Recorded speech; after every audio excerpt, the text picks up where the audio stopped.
Olá, nerds, geeks e afins! Estamos todos aqui fazendo cosplay para a estreia da nova série da Marvel dentro da Disney Plus, Miss Marvel.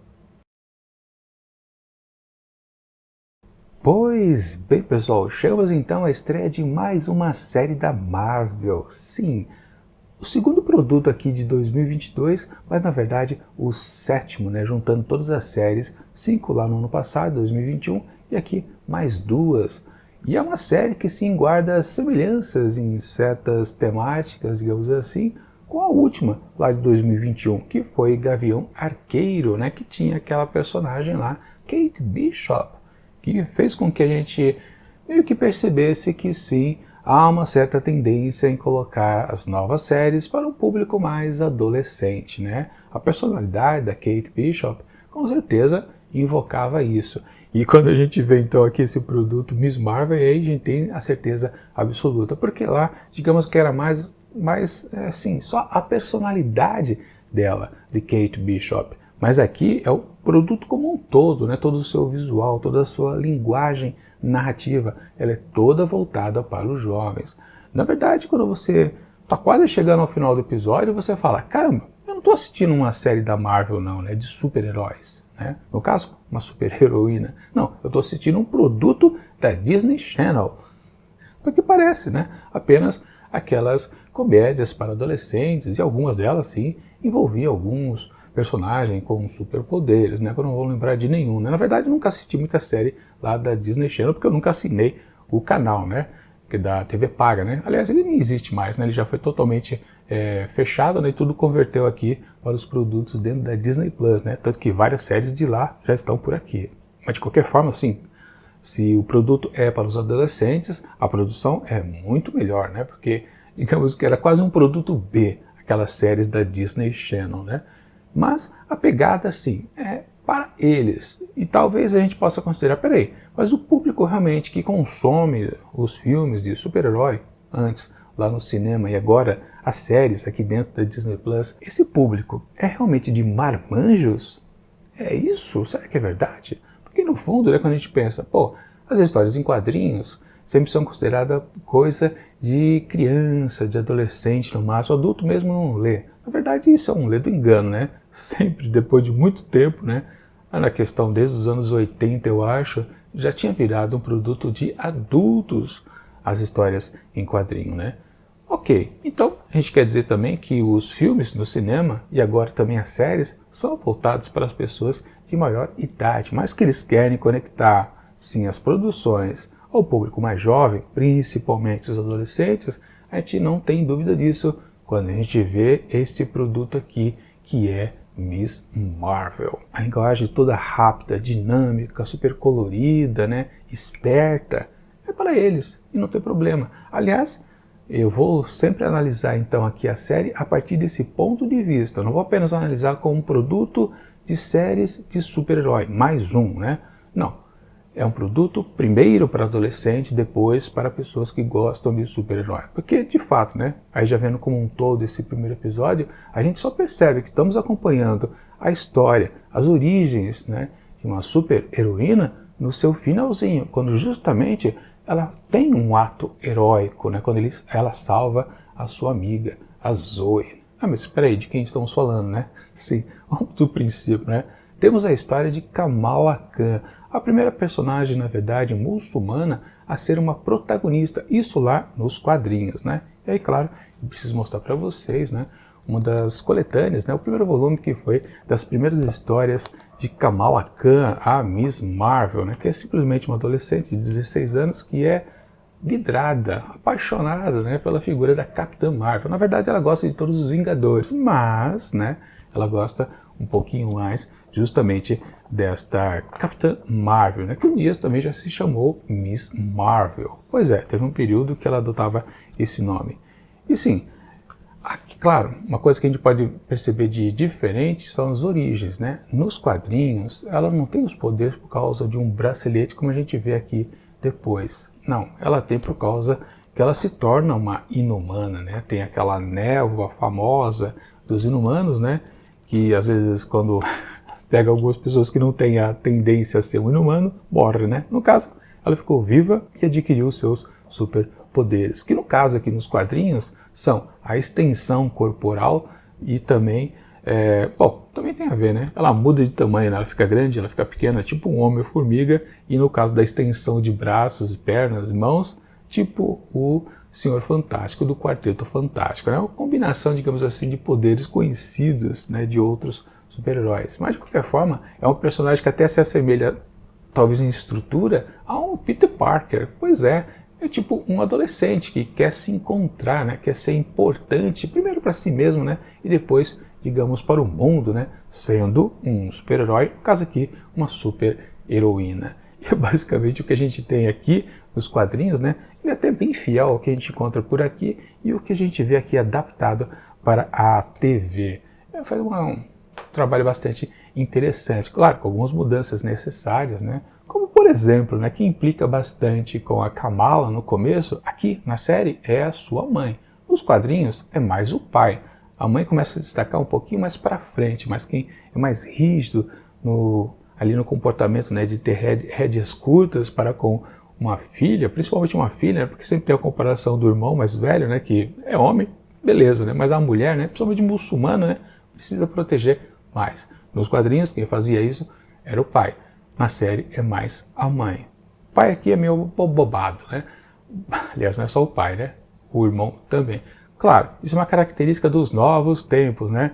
Aquela coisa da escrita que sempre tem que, para empoderar as mulheres, primeiro, via de regra, tem que rebaixar os homens. É por causa disso que tem até essa inversão. Se lá nos quadrinhos era o pai que era autoritário, aqui é a mãe, e aqui acontece então com a figura do pai. Ele vira um palhaço praticamente, né? Tudo que ele fala aqui, ele está fazendo palhaçada. Aquela questão lá de usar a Zuzu, né? Controlar os aparelhos em casa, quando ele se veste lá de Hulk e por aí vai, né? Figuras rebaixadas com certeza. Bom, e uma grande diferença que a gente tem em comparação com os quadrinhos, né? É exatamente onde se manifesta o poder de Kamala. Exatamente nos quadrinhos é apenas uma festinha do pessoal, da turminha adolescente. Do mesmo jeito, ela foge de casa sem avisar aos pais, né? Já estava proibida, claro, de participar. Nesse ponto, a mesma coisa, né? Só que aqui na série é uma convenção, né? A respeito da primeira convenção, né? Que trabalha o tema dos Vingadores, onde todo mundo vai fazer o seu cosplay. E ela quer fazer, sim, exatamente lá com a vestimenta da Capitã Marvel, né? Que é a sua grande, né, figura, né? Ela idolatra e tudo. E no caso ela acaba virando de uma maneira meio esquisita apenas por causa dos braceletes, né? Um bracelete mágico que já pertencia à sua avó, que pelo jeito, pelo que conta a sua mãe, já era uma bilolada, né? Os dotes artísticos, né, que faziam com que ela ficasse fantasiada, né? Cabeça, né, cheia de fantasias. E aqui Kamala vai pelo mesmo caminho, né? Parece que a mãe era certinha, né? Enfim, a gente fica na curiosidade. Será que a avó já sabia desses poderes? Ou o bracelete serviu apenas para canalizar algo que somente a Kamala realmente tinha, né? Não era uma coisa de família, passado de avó para neta. Será que é isso? Vamos falar mais a respeito disso ou vamos deixar por isso mesmo, né? Sempre vai lembrar, né? Na verdade, a mudança de poder dela, né? Primeiro as suas origens, né? A origem é porque eles não querem mais trabalhar os Inumanos, pelo jeito, né? Sim, existe uma série Inumanos dentro também da Disney Plus, né? Uma bela de uma porcaria, eu ainda não assisti, mas todo mundo diz que é um fiasco completo. Eles começaram a fazer a série dos Inumanos porque eles nunca puderam trabalhar os X-Men que estavam nos direitos da Fox. Agora tudo reverteu para Disney, não tem problema, né? Então eles querem meio que, vamos esquecer de deixar de lado os Inumanos e por isso que mudaram a origem da Kamala. Mas no fundo, o que é mais importante, essa origem assim é mais fácil de mudar, né? Acho que várias adaptações que já foram feitas aqui para o cinema ou então para as séries foram feitas de uma maneira bem aceitáveis, né? Porque é um outro produto, é considerado um outro universo, não é o mesmo dos quadrinhos, ok. Mas o que chama mais atenção é que os poderes dela estão completamente diferenciados, porque lá nos quadrinhos ela se estica, né? Seja a extensão dos seus membros ou então a sua estatura. Mas aqui o bracelete gera um campo tipo de força, digamos assim, que até faz, né, uma extensão do seu braço, quando ela salva lá a Zoe que está caindo lá do martelo do Thor, né? Mas por que eles fizeram isso? Porque no fundo, como eu já comparei antes, o poder dela se assemelha ao Doutor Fantástico. E eles querem sim trabalhar o poder, né, a capacidade de se alongar do Senhor Fantástico, Reed Richards, lá no filme do Quarteto Fantástico, que deve aparecer, sei lá, daqui a 2 anos, talvez, né? Talvez 3. Enfim, eles não querem bisar, digamos assim, um poder. Por isso que fizeram essa pequena modificação. Mas também, ok, não tem problema para falar a verdade. E também tem outro impedimento, né? Que agora, ainda, a tecnologia não consegue fazer uma extensão assim muito interessante, né? Basta ver o que aconteceu no mais recente filme do Quarteto Fantástico, também foi uma outra bela porcaria, né? Onde lá, quando o Senhor Fantástico esticava o braço, esticava a mão, não ficava lá muito interessante, né? Digamos que daqui a 2, 3 anos talvez eles consigam fazer uma coisa mais visivelmente atraente. Então por isso que eles deram aqui uma maquiada. Bom, vamos colocar um campo de força aqui, porque aí fica bacana, não fica, né, uma coisa que você vai ficar, não ficou legal, né? Tanto que, né, o efeito colocado aqui, né, do campo de força que se transforma numa mão e pega lá a adolescente caindo do martelo do Thor, ficou legal, ficou bacana. Ela também solta pulsos, né? Lá no origem do quadrinho não tem nada disso. Mas enfim, a base aqui também desse episódio é muito simples, apenas uma adolescente que não conseguir ficar independente, né, seus 16 anos, claro, um pouco pela coisa da cultura muçulmana, né, que precisa mais regrar as mulheres, né, faz todo sentido, mas na sua cabeça da adolescente, né, ela é completamente liberta, digamos assim, né, porque a fantasia corre solta. Sim, em termos de base, a personagem é muito interessante, funciona nos quadrinhos, funciona aqui também na série. E de novo, a gente precisa encarar esse produto aqui novo da Marvel como um produto para adolescentes. Não dá para dizer, caramba, não tem graça nenhuma, que baboseira, cadê a super-heroína, né? Não tem problema, porque é bastante funcional. E é muito mais divertido na comparação de novo com a Kate Bishop, que Gavião Arqueiro foi a pior série lá do ano passado, né? E ela, felizmente, perdeu o título, porque aconteceu algo muito pior em seguida, que foi a primeira série aqui de 2022, que foi Cavaleiro da Lua, que é simplesmente, além de um fiasco, uma coisa completamente ridícula e sem sal. Transforma aquele produto, que é Gavião Arqueiro, onde está Kate Bishop, como uma coisa muito bem feita, muito bem estruturada, porque Cavaleiro da Lua é uma bela de uma porcaria. E aqui, no começo, pelo menos no primeiro episódio, Miss Marvel já se sai muito bem, justamente pelo seu dinamismo, né? Não dá para ter preconceito, porque é tudo muito colorido, muito rápido, muito dinâmico, muito fofinho até. E também tem bastante momentos engraçados. A personagem é completamente cômica, vamos combinar, né? Ou seja, você precisa estar inserido nessa abordagem para começar a curtir esse produto. Se você aceita tudo isso, você fala, caramba, tudo muito bem feito, tá funcionando. Você pode dizer que isso não passa de um produto da Disney Channel? Pode, é verdade. Não tem problema. Essa é a questão. Não tem problema. Tudo está muito redondinho aqui.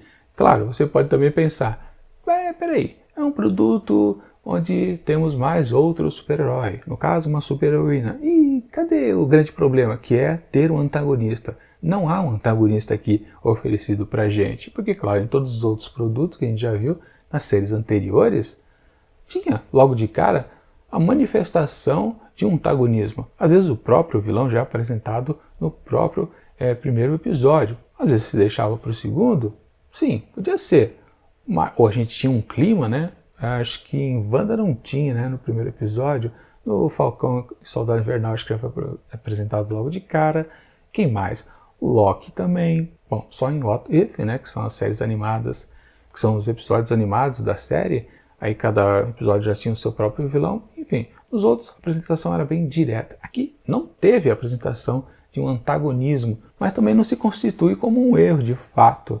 Ele vai aparecer? Vai. Bom, na verdade, né, eu estava lendo agora, eu, aliás, comprei vários volumes aqui da Miss Marvel, tenho 3 aqui, 4, tem mais um outro que está perdido aqui em casa, só agora eu comecei a ler, né, eu sempre falei, eu preciso ler antes de começar a série, mas eu estava lendo agora de madrugada, esse primeiro volume aqui, que tem as primeiras histórias, que é um conjunto de 5 histórias realmente, né, de 5 partes, e não tem vilão aqui. É curioso isso. Não tem vilão nenhum.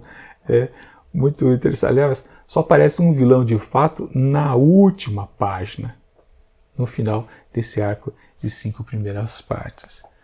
E é um cara todo encapuzado, parecendo um periquito. Eu não sei qual é o estilo dos vilões da Miss Marvel, né? Que eu tava comentando antes, né?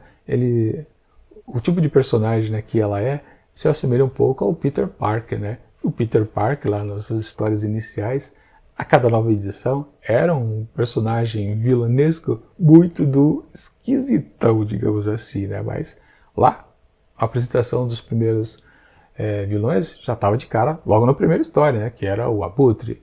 Mas aqui, de novo, não temos, né? No primeiro arco de história, em 5 histórias, você só está contando a origem da personagem. Basicamente isso. E nesse ponto a gente pode dizer que aqui, o primeiro episódio da série meio que já resolve tudo isso, que nos quadrinhos demorou 5 edições, 5 meses para contar todo esse início de personagem. Muito lento mesmo, né? Mas foi uma série de sucesso. Não sei se hoje em dia ainda é super popular. Talvez vai ficar agora por causa da série, que aliás já está prometido, né? Acho que talvez a gente nem tenha uma segunda temporada de Miss Marvel, porque ela já vai ser mandada para o cinema, né, no futuro filme Marvels, né?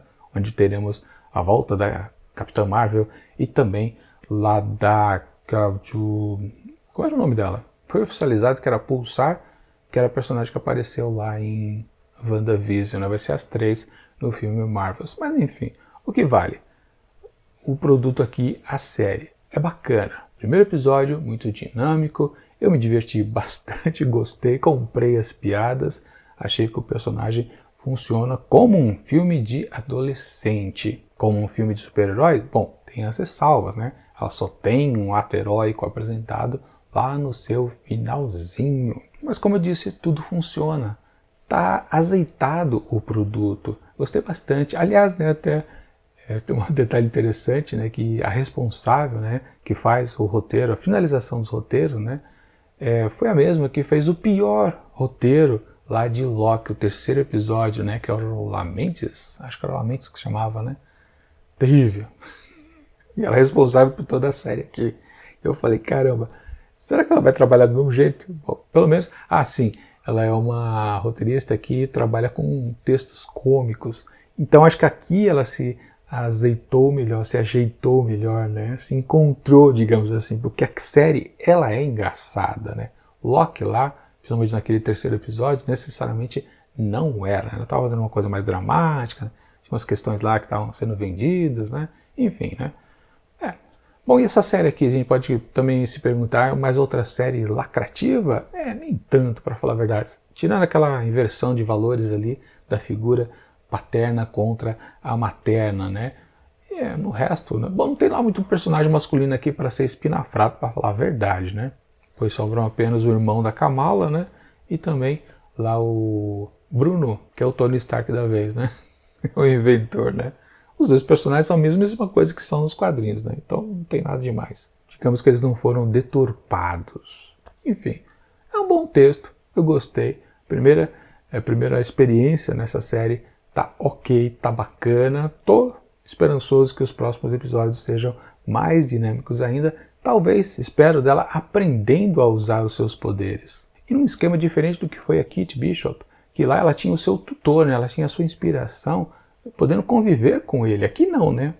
A Kamala se inspira na Capitã Marvel, mas não tem ela como exemplo aqui, né? Não vai poder se consultar, né? Ou como eu devo atuar, né? Como eu copio você. Não tem, né? Enfim, espero que eles aproveitem exatamente ela começando a se encontrar como uma usuária de superpoder, né? E faça muitas trapalhadas, digamos assim, né? E também apareça, claro, algum antagonista para ela, né? Porque, sim, vamos falar do que também vale, né? Que pela primeira vez, no primeiro episódio de uma série, né, tivemos uma cena extra, né? Uma cena pós-créditos iniciais. E apareceu lá o Departamento de Controle de Danos, que ficou muito interessado, né, quando vazou, né, exatamente o vídeo, né, dela manifestando os seus poderes pela primeira vez, e o pessoal logo sacou que nunca vi um super-herói com esses poderes. Chama ela, vamos investigar. O Departamento de Controle de Danos já havia aparecido lá nos filmes do Homem-Aranha e também é muito conhecido nos quadrinhos, né? Não se sabe ainda se é um departamento que é meio vilanesco também, pode ser que sim, pode ser que não, não sei. Vamos descobrir aqui na série, talvez com mais detalhes. Enfim, de novo, gostei, me diverti e estou confiante que os próximos episódios serão interessantes. Estou na expectativa, sim. Talvez na mesma que eu tive para o começo de WandaVision e também para o começo de Falcão e o Soldado Invernal. Para as outras séries já estava um pouquinho assim meio casca grossa, já percebendo que talvez nada seria tão bom, né? Depois, claro, assim, em What If eu me surpreendi com a continuação, né? Foi a única série que ela foi crescendo cada vez mais. Bom, então aqui para a estreia de Miss Marvel eu atribuo 4,5 asteriscos. Quase perfeito. Enfim, só não dou 5 também para deixar um espaço para poder crescer um pouco mais. Podia até dar 4 também. Vai ficar 4,5 mesmo. Eu me diverti, eu confesso. Não vou fingir que não me diverti, não. Não importa que não tem super-herói aqui. Não tem problema que é uma série para adolescente. Não tem problema. Eu já assisti vários, não tem problema. Agora eu quero saber se vocês gostaram ou não deste novo produto da Marvel. É isso.